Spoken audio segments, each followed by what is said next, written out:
கன்னியாகுமரி மாவட்டம் நாகர்கோவில் அடுத்த பழவிளை மறுகால் தலைவிளை ஸ்ரீ சக்தி விநாயகர் சிவசுடலை மாடசாமி திருக்கோவில் அஷ்டபந்தன மகா கும்பாபிஷேக விழா நடைபெற்றது. இதில் ஏராளமான பக்தர்கள் கலந்து கொண்டு சுவாமி தரிசனம் செய்தனர்.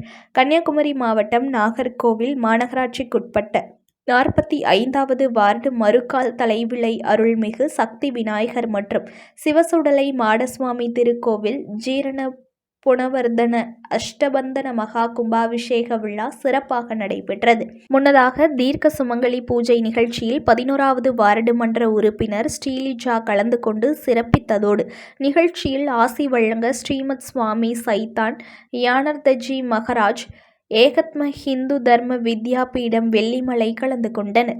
சிறப்பு விருந்தினர்களாக முன்னாள் மத்திய அமைச்சர் பொன் ராதாகிருஷ்ணன் மற்றும் நாகர்கோவில் சட்டமன்ற உறுப்பினர் காந்தி, நாகர்கோவில் மாநகராட்சி மேயர் மகேஷ், முன்னாள் அமைச்சர் பச்சைமால், முன்னாள் நகர்மன்ற தலைவரும் மாநகராட்சி 29வது வார்டு மாமன்ற உறுப்பினர் மீனாதேவ், குமரி மாவட்ட இந்து நாடார் சங்க தலைவர் காமராஜ் மற்றும் சுற்றுவட்டார ஊர் தலைவர்கள், மாநகராட்சி மாமன்ற உறுப்பினர்கள், தொழிலதிபர்கள், சிவாச்சாரியார்கள் மற்றும் பொதுமக்கள் என ஏராளமானோர் கலந்து கொண்டு வெகு விமர்சையாக கும்பாபிஷேக விழா நடைபெற்றது.